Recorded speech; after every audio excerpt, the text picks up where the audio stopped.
Praise the Lord. जल्द से जल्दी आने वाला प्रभु यीशु मसीह की अति पवित्र नाम में सब पवित्र लोगों को मैं से वंदना देता हूँ।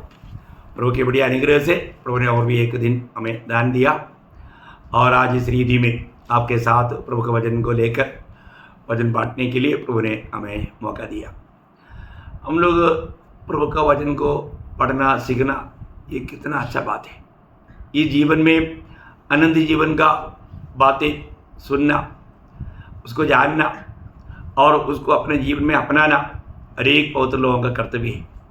तो पिछले दिनों में हम लोग उद्धार का भिन्न भिन्न अनुभव का बारे में देख रहा था। उसमें हमने 6 बात देखा। क्या क्या देखा? नया जन्म के बारे में देखा, पाप क्षमा के बारे में देखा, धार्मिकता के बारे में देखा, पवित्रीकरण के बारे में देखा, छुटकारा के बारे में देखा, पवित्र आत्मा का दान के बारे में देखा। तो आज मैं 7वां बात इस विषय में आखिरी क्लास है। ये क्लास भी 2 भाग में रहेगा क्योंकि ये थोड़ा लंबा क्लास है। तो ये आज का जो क्लास है नया सृष्टि। यह है नया सृष्टि। उद्धार के अनुभव में भिन्न भिन्न अनुभव में ये आखिरी अनुभव है नया सृष्टि। पवित्र शास्त्र हमें कहता है जब 2 कोरिन्थी 5 अध्याय उसका 17 वचन में, इसलिए यदि कोई मसीह में है तो वह नई सृष्टि है, पुरानी बातें बीत गई है, देखो सब बातें नई हो गई है। देखो ये है इसका मतलब एक व्यक्ति यीशु मसीह में है तो वह नया उत्पत्ति है, नया सृष्टि है। पुराना बात चला गया। पुराना बात क्या था? इसका मतलब हमारे जीवन में हमारा पुराना जीवन वो पावमय जीवन था। प्रियो, उस अदालत से प्रभु ने हमें छुड़ाया। ये जानना जरूरी बात है। जो भी इस जीवन में जन्म लेता है, प्रभु का वचन कहता है जब वचन संहिता उसका 51 अध्याय उसका 5 वचन में लिखा है, देख मैं अधर्म के साथ उत्पन्न हुआ, मैं अधर्म के साथ उत्पन्न हुआ और पाप के साथ अपनी माता के गर्भ में पड़ा। देखा, पाप के साथ मेरी माता के गर्भ में पड़ा। देखो, आज मनुष्य पाप करके पापी नहीं बनता, वो जन्म से पापी है इसलिए पाप करते रहता। इसका मतलब ये पाप कहाँ से आया है ना? जब रोमियो का पत्री 5 अध्याय का 12 वचन में हम लोग इसलिए जैसा एक मनुष्य के द्वारा पाप जगत में आया और पाप के द्वारा मृत्यु आई। देखा, एक मनुष्य के द्वारा पाप आया। अब देखो, आदम जब पाप किया इसलिए सारे आदम में पीढ़ी पापी बन गया। आपको मालूम है ये पाप क्या था? ये पाप आज्ञा भंग था। आज्ञा भंग है ना? मतलब एक व्यक्ति वहां पर रोमियो का पत्री में 5 अध्याय 19 वचन में हम पढ़ता है। रोमियो 5 अध्याय का 19, क्योंकि जैसा एक मनुष्य की आज्ञा न मानने से बहुत लोग पापी ठहरे, वैसे ही एक मनुष्य की आज्ञा मानने से बहुत लोग धर्मी ठहरेंगे। देखिए, एक बहुत बड़ी बात है। अभी यहाँ पर वचन कहता है एक आदमी की आज्ञा ना मानने के कारण बहुत लोग पापी बन गया। देखा, तो ये आज्ञा ना मानने का कारण क्या है? आज्ञा ना मानने का कारण अविश्वास है। अविश्वास। तो आज भी बहुत लोग विश्वासी लेबल है परंतु अविश्वासी के न्याय से काम करता। अभी यहां पर आपको मालूम है एदन वाटिका में प्रभु ने उनको आज्ञा दिया था। क्या आज्ञा दिया था? जब उत्पत्ति उसका 2 अध्याय 16-17 वचन, और यहोवा परमेश्वर ने आदम को यह आज्ञा दी, तू वाटिका के सब वृक्ष का फल बिना खटके खा सकता है। देखो क्या परमिशन है। एदन वाटिका में बहुत से पेड़ है, उस सारा पेड़ का फल बिना सोचे आप लोग खा सकता है। पर भले या बुरे के ज्ञान का जो वृक्ष है उसका फल तू कभी न खाना। देखा, प्रभु का वचन है कि तुम उस बगीचा का बीच में एक ऐसा वृक्ष है, उसका नाम है भले बुरे का ज्ञान का वृक्ष। उसका फल तुम कभी नहीं खाना। खाएगा तो क्योंकि जिस दिन तू उसका फल खाएगा उसी दिन अवश्य मर जाएगा। देखा, उस दिन तुम निश्चय मर जाएगा, तुम जरूर मर जाएगा। प्रियो, प्रभु ने सत्य वाणी उनको दिया था। अभी देखो, अभी आपको मालूम है जो हमें धोखा देने वाला कैसा बहुत चालाकी से आकर के कार्य करता। वाम्र एक सर्प में होकर के शैतान हवा के पास आकर के बात करके वो क्या पूछ रहा कि कोई भी वृक्ष का फल नहीं खाना बोला है क्या? देखो वो सवाल देखो कैसा है ना। उसका तीसरा अध्याय का 1 का बी पार्ट से पढ़िए। क्या सच है हाँ। कि परमेश्वर ने कहा हाँ। तुम इस वाटिका के किसी वृक्ष का फल न खाना? देखा, ये वाटिका का देखो कैसे सवाल है। ये वाटिका का किसी वृक्ष का बोलेगा तो तुम लोग ये वृक्ष को फल को देखो पर खाओ मत, ऐसे बोला क्या? देखा उसका सवाल कैसा था प्रिय, एकदम बहुत घुमा घुमा करके था, है ना। तब हव्वा ने क्या उत्तर दिया आप सुनो। स्त्री ने सर्प से कहा हाँ। इस वाटिका के वृक्ष के फल का फल हम खा सकते हैं, हाँ। पर जो वृक्ष वाटिका के बीच में है हाँ। उसके फल के विषय में परमेश्वर ने कहा हाँ। कि न तो तुम उसको खाना हाँ। न उसको छूना। देखा, ये जो फालतू लोगों के साथ बात करेगा ना तो वो बात भिड़ता है, बात भिड़ता है, और जब बात भिड़ता है पाप होता। देखा, यहाँ पर ही वो बात आ गया। प्रभु ने बोला था तुम सिर्फ खाना नहीं करके, अभी आपने पढ़कर सुना। और तो हव्वा ने जब बोला तो उसने अपनी तरफ से बोला खाना नहीं, छूना भी नहीं। देखा, जोड़ दिया। वजन में जोड़ना, वजन से तोड़ना पाप है। ये बहुत खास बात है। प्रभु के वजन के साथ जोड़ना भी नहीं, तोड़ना भी नहीं है। ऐसा लोगों को एकदम सजा की बात है ना। अनुवाद 4 का 2 में लिखा, बाइबल का मध्यम एक शुरुआत में, और बाइबल का मध्य में नीति वचन 30 अध्याय का 6 वचन में लिखा, और प्रकाशित वाक्य 22 का 18-19 में लिखा।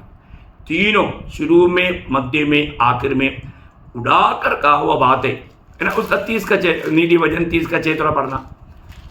नीति वचन 30 अध्याय का 6 वचन। सब वचन पढ़ने के लिए इतना टाइम नहीं, इसलिए आप लोग नोट करके देखिएगा। उसके वचनों में हाँ। कुछ मत पढ़ा, हाँ। ऐसा न हो कि वह तुझे डांटे और हाँ। तू झूठा ठहरे। झूठा ठहरेगा। अभी हव्वा ने क्या कर दिया? वजन के साथ जोड़ दिया। देखा प्रियो, जोड़ना भी नहीं, तोड़ना भी नहीं, ये बहुत गंभीर बात है। तो मैं आपको बताना चाहता हूँ अपने जीवन में यहाँ पर जब पाप आने का मेन कारण प्रभु पर उनका विश्वास हट गया और उन्होंने शैतान की बातों पर विश्वास किया। और जहाँ पर विश्वास होता है वही बात माना जाता। तो आज भी बहुत लोगों को विश्वासी लेबल है लेकिन वो मानता ही नहीं, इसका मतलब वो अविश्वासी है एक प्रकार, है ना। तो विश्वास है तो वो एक वचन अगर आप पढ़ेगा तो ये दोनों बात आप समझ सकता। ये जब यूहन्ना 3 अध्याय का 36 वचन, जो पुत्र पर विश्वास करता है हाँ। अनंत जीवन उसका है, हाँ। परंतु जो पुत्र की नहीं मानता। देखा, अभी यहाँ पर उसका पहला भाग में लिखा जो पुत्र पर विश्वास करता है अनंत जीवन उसका है, जो पुत्र पर विश्वास नहीं करता ऐसा नहीं लिखा। फिर क्या बोला? नहीं जो मानता। पुत्र को नहीं मानता। देखा, मतलब विश्वास का बिल्कुल अर्थ है मानेगा, परंतु अविश्वास उसका अर्थ है नहीं मानेगा। तो नहीं मानने वालों के ऊपर क्या रहेगा? वह जीवन को नहीं देखेगा, जीवन नहीं देखेगा, परंतु परमेश्वर का क्रोध उस पर रहता है। देखा, प्रभु का क्रोध का वो पात्र है। प्रियो, आज हम प्रभु पर विश्वास करता है परंतु प्रभु का बात तो मानता है क्या? आज कितनी विश्वासी लोग अपने आप को विश्वासी बोलता है परंतु प्रभु के लिए जीने के लिए, प्रभु का बात तो मानने के लिए तैयार नहीं। प्रभु का बात मानने का अर्थ सुसमाचार का गवाही देना है, उन भले कामों में संग्रम लेना। प्रियो, इस दुनिया का सबसे बड़ा बात अनंत जीवन का मार्ग लोगों को बताना। ये जीवन का वजन मेरे और आपके हाथ में दिया, जो उधार पाए लोगों का हाथ में दिया, ये सबको देना है, ये हमारे कर्तव्य। परंतु आज लोग मानते नहीं। कितना दुख भरा बात है। मानता है क्या? हमें दूसरे आत्माओं को भी मसीह में जीतने के लिए उलझा है क्या? ये जानना प्रियो। अभी यहां पर शैतान ने आकर के झूठ बोला है।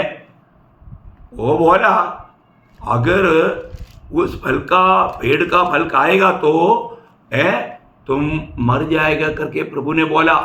तुरंत शैतान ने क्या बोला उसका 4 वचन में 3 का 4 सर्प ने स्त्री से कहा हाँ। तुम निश्चय न मरोगे। देखा तुम निश्चय नहीं मरेगा।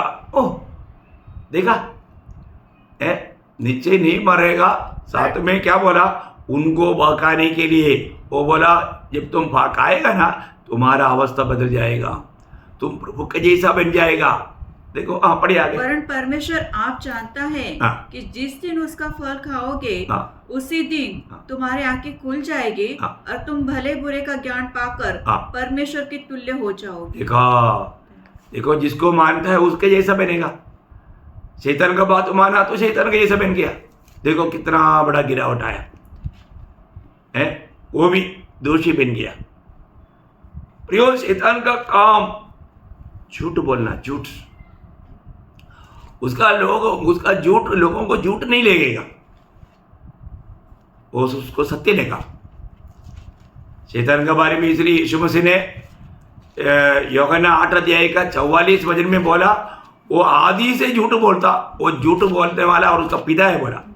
तुम अपने पिता शैतान से हो हाँ। और अपने पिता की लालसाओं को पूरा करना चाहते हो। हाँ। वो तो आरंभ से हत्यारा है, आरंभ से हत्यारा है, और सत्य पर स्थिर न रहा। हाँ। क्योंकि सत्य उसमें है ही नहीं। सत्य उसमें है ही नहीं। जब वो झूठ बोलता हाँ। तो अपने स्वभाव ही से बोलता है, हाँ। क्योंकि वह झूठा है वो झूठा है और झूठों का पिता है। देखा वो झूठा है, झूठ का पिता भी है। देखा प्रियो आज कितनी बातों पर लोग झूठ बोलता है। विश्वासी लोग झूठ बोलेगा तो पवित्र झूठ है, ऐसा है क्या?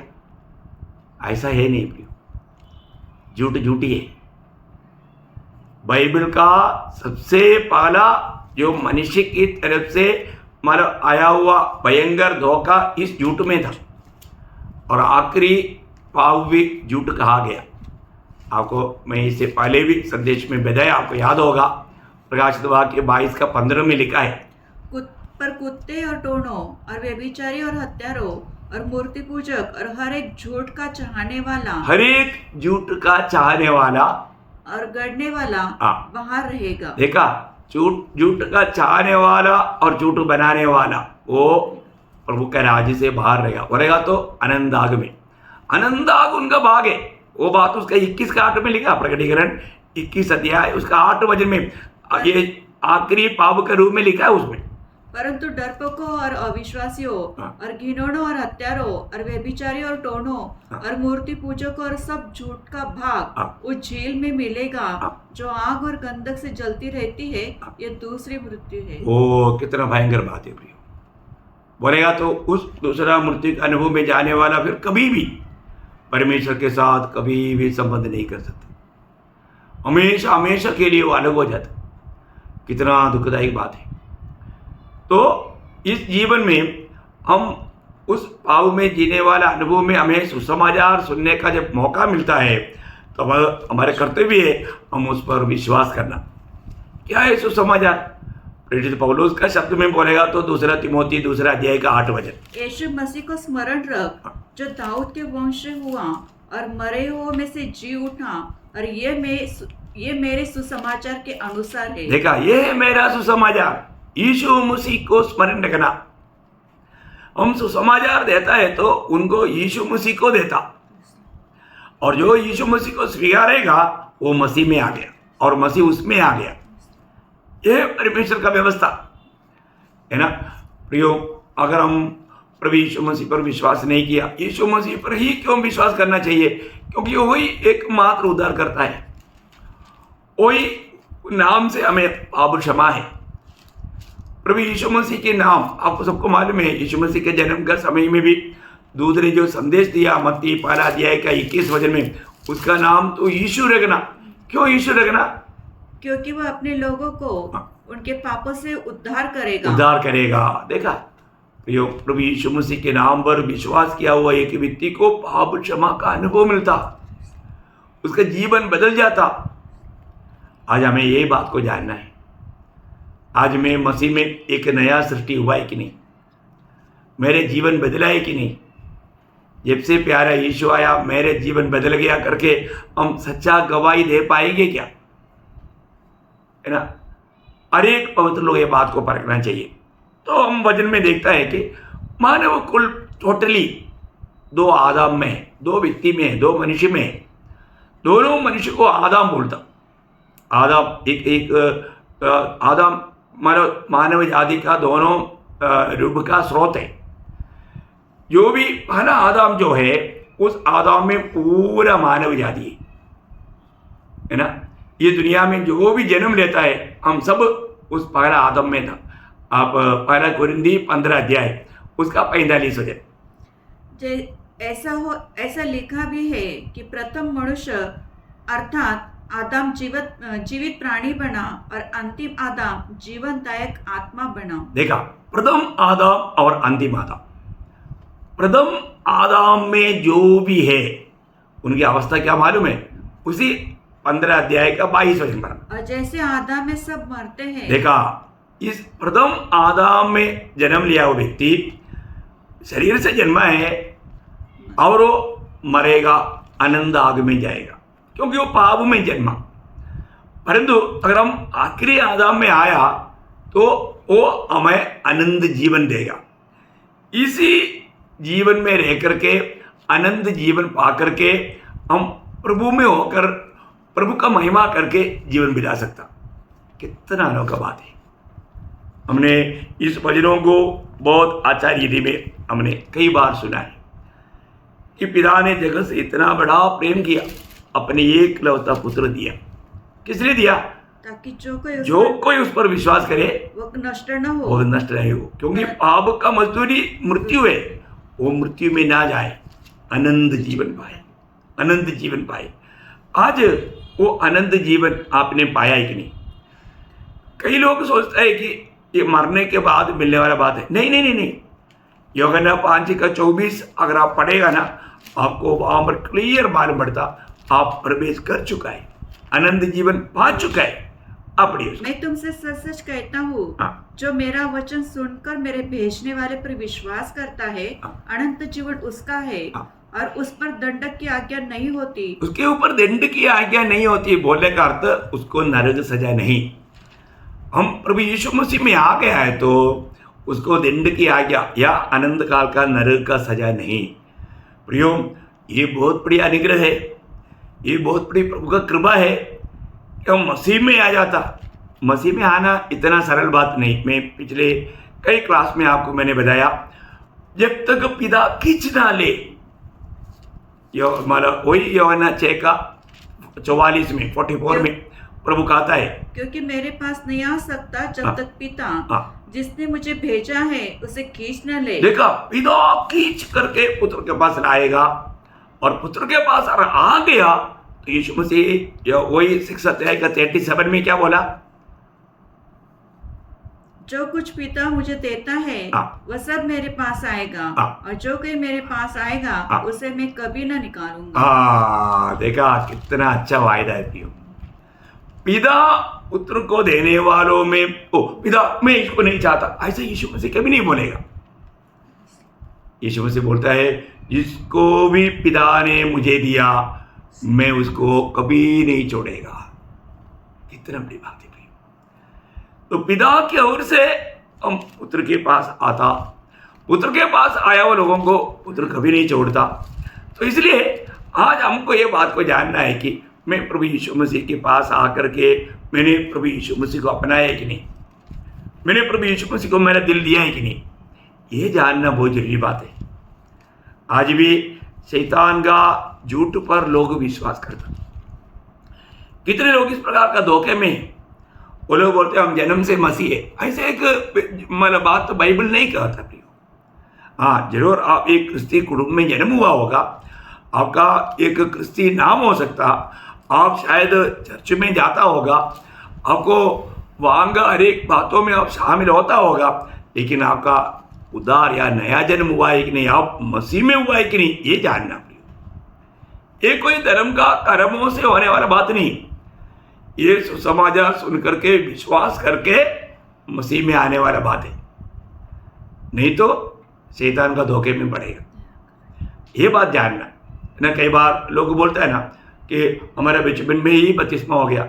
मैं ये अमर बपतिस्मा का क्लास नहीं ले रहा हूँ, क्योंकि अगर आपका उद्धार हुआ है, आपका नया जन्म हुआ है, उनके लिए बपतिस्मा है जो विश्वास किया। और मरकोस 16:16 में यीशु मसीह ने स्पष्ट आखिरी शब्दों में खाने के टाइम पर बोलने वाला विषय क्या है? जो विश्वास करे और बपतिस्मा ले, उन्हीं का उद्धार होगा। देखा, जो विश्वास करे और बपतिस्मा ले उसका उद्धार होगा, उसका उद्धार होगा। अब देखिए, इसका मतलब बपतिस्मा उद्धार पाने के लिए नहीं, उद्धार पाया हुआ लोगों के लिए बपतिस्मा है। ये भी आप लोग संदेह नहीं करना। कई बार कई लोग ऐसे भी बोलता है तुम बपतिस्मा लेगा तो उद्धार पाएगा। नहीं, विश्वास, अरे हमें विश्वास करना है। हमें पापों से मन पर करके प्रभु यीशु मसीह ही एकमात्र उद्धार करता है जान करके प्रभु को अपना दिल देना है। विश्वास करने का अर्थ प्रभु यीशु मसीह को अपना स्वीकारना, बनाना। हम मसीह में आया और मसीह हमारे में आया। वे लोग यीशु मसीह के साथ मारा गया, गाड़ा गया, जी उड़ा, इसकी समानता में बनने के लिए, क्योंकि कोलोसियों उसका 2 अध्याय का 12 वचन साफ बताता है। और उसी के साथ बपतिस्मा में गाड़े गए हाँ। और उसी में परमेश्वर की सामर्थ पर विश्वास करके हाँ। जिसने उसको मरे हुए में से जिलाया, हाँ। उसके साथ जी भी उठे। देखा, इसका मतलब बपतिस्मा क्या है? बपतिस्मा मारा जाना, गाड़ा जाना, जी उठना की समानता में बनने के लिए। ये बात बहुत स्पष्ट रीति में रोमियो का पत्री में पौलुस कहता है।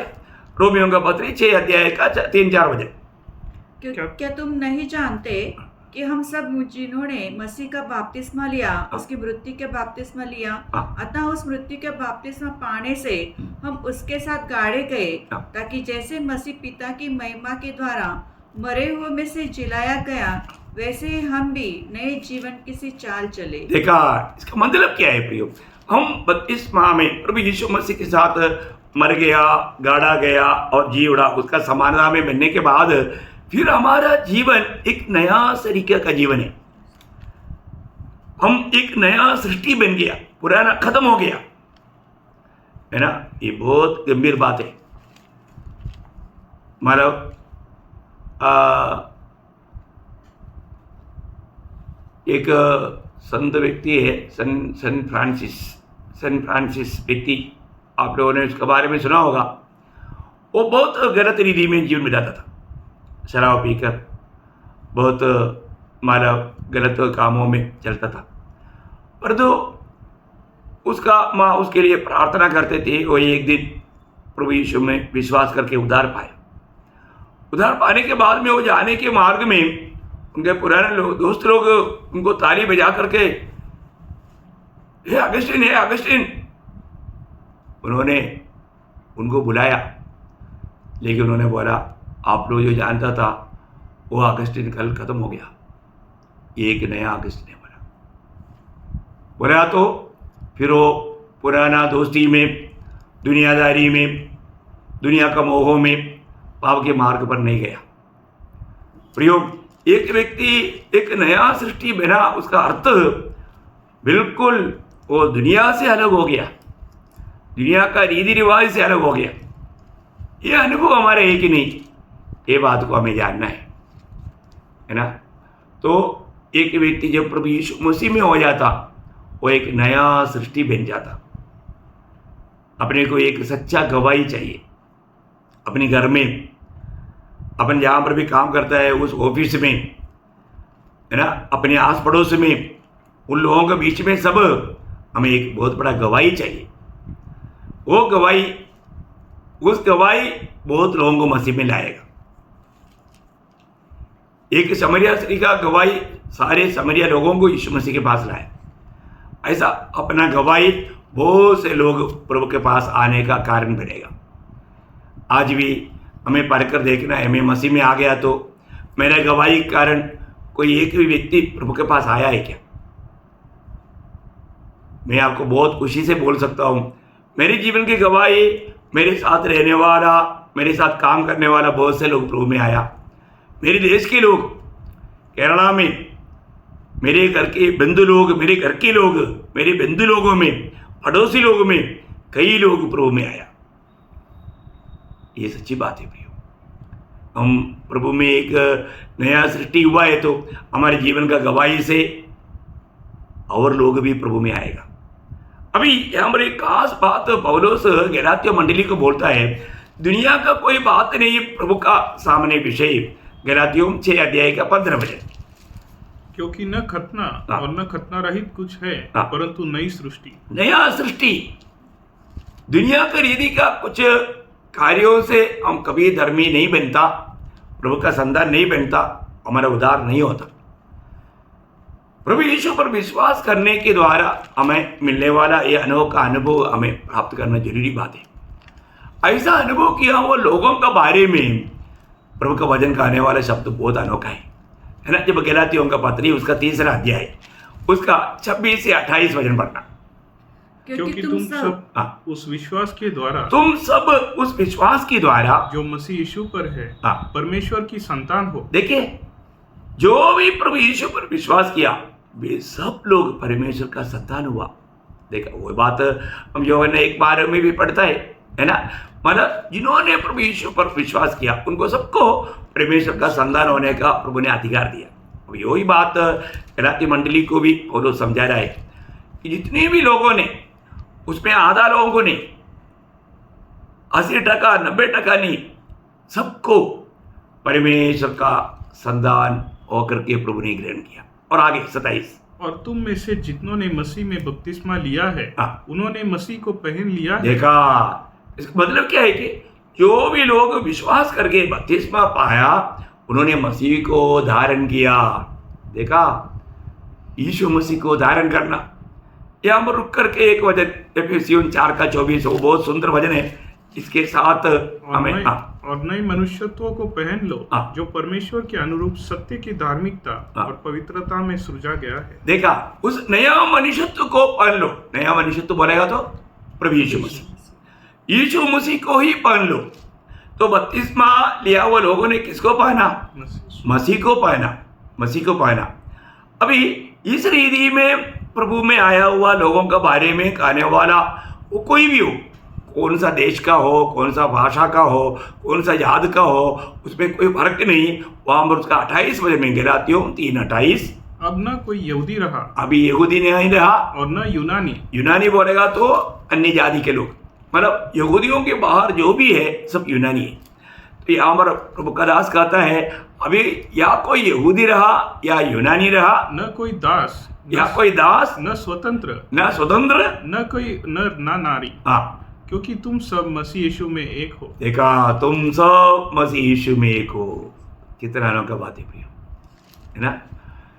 अभी उनोसिमुस के हाथ में पत्र लिख करके जब पौलुस फिलेमोन के पास उनोसिमुस को भेजता है तो बोलता है ये पहले तुम्हारा गुलाम था, अभी वो तुम्हारा गुलाम नहीं, अभी तुम्हारा भाई है, तुझे उसको अपना भाई की नायंद स्वीकारना। क्या बात है प्रियो, प्रभु में आ गया है तो वहां पर दुनिया का रीति का कोई फर्क नहीं, हमें अपनी भाई के रूप में हमें उनको देखना है। क्या अनोखा चित्र है, क्योंकि वो मसीह में आया और उसमें मसीह आ गया, हमें उसमें मसीह को दिखना है। ये बात का अच्छा एक चित्र कोलोसियों का पत्री में उसका 3 अध्याय का 11 वचन में पौलुस कहता है, उसमें न तो यूनानी रहा, न यहूदी, न खतना नहीं, न जंगली, न स्फूर्ति, न दास, न स्वतंत्र, केवल मसीह और सब कुछ, केवल मसीह सब कुछ और सब में है। हाँ, केवल मसीह सब कुछ और सब में है। देखा, कोई फर्क नहीं। ये एक सच्चा उदार पाया व्यक्ति में हम मसीह को देख पाएगा और दिखना ही चाहिए। मसीह को प्रकट करके जीने वाला जीवन है मसीह जीवन, नहीं तो वो एक झूठा जीवन है। तो आज हम अपने जीवन को परखने के समय में हमारे में वो मसीह दिखता है कि नहीं, ये बात को जानना। तो वचन कहता है यदि जो कोई मसीह यीशु में वो नया सृष्टि है। अभी ये जो नया सृष्टि बना हुआ लोगों का 7 नया बात है, मैं वो भी बात बोल करके विषय को ख़त्म करेगा, लेकिन वो विषय में आज अभी बोलने के लिए टाइम नहीं। कल का क्लास में मैं आपको बताऊंगा क्या है जो नया सृष्टि है, जो प्रभु यीशु मसीह में जो नया सृष्टि बना, उन लोगों में सात नया कार्य हुआ है, सात नया कार्य हुआ। वो क्या क्या कार्य हुआ, वो नया बातें क्या है, वो बात प्रभु का आगमन देरी हुआ तो कल का क्लास में आपको मैं बताऊंगा। और जरूर ये फर्कना है, मैं प्रभु में आया तो वो सात कार्य मैंने प्राप्त किया है कि नहीं, मुझ में हुआ है कि नहीं, वो अनुभव में होकर मैं जी रहा है कि नहीं, ये जानना जरूरी बात है। तो प्रियो, आप लोग इन वचनों को बहुत अच्छी तरह परखना, अपने जीवन के साथ ये वचन को तोल कर देखना कि मेरा अवस्था आज काम रही, मैं मसीह में है कि नहीं, मैं एक नया सृष्टि है कि नहीं, या मैं अभी भी वो पुराना चाल चलन में है। धोखा मत कहना प्रियो, अगर नया सृष्टि नहीं बना, अभी भी हम उस पहला आदम में है, और पहला आदम में जो भी है सब मृत्यु के लिए, अनंत काल का विनाश में जाएगा। इसलिए आखिरी आदम मसीह में हो जाना और मसीह को प्रकट करके जीना, ये मसीह में आया हुआ हर एक पवित्र लोगों का कर्तव्य है। तो आपको जरूर प्रभु का सहायता जरूर मिले। आप इस वचनों को जरूर ध्यान से देखे, सुने और परखे, और अपने जीवन को संपूर्ण विधि में समर्पण करके मसीह में एक नया सृष्टि होकर के प्रभु यीशु मसीह को प्रकट करके जीने वाला बनने के लिए प्रभु आपको ये वचनों के द्वारा सहायता करे। प्रभु को महिमा मिले। आमीन।